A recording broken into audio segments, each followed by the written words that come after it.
4.A.3, theft. Al-Zana.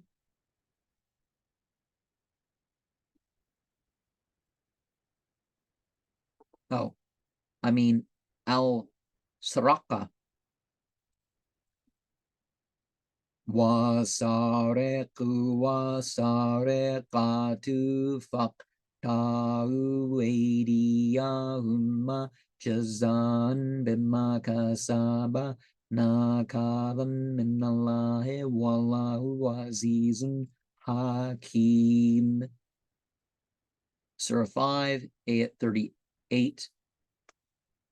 The man thief and the woman thief cut off their hands to make up for their thefts, and as an exemplary punishment from God. God is mighty and wise. Now, in America, people are more likely to be killed for theft than some people are to be have their hand cut for theft. And it's not just you steal an apple or anything that you actually need. That's not even on the table as a punishment for that.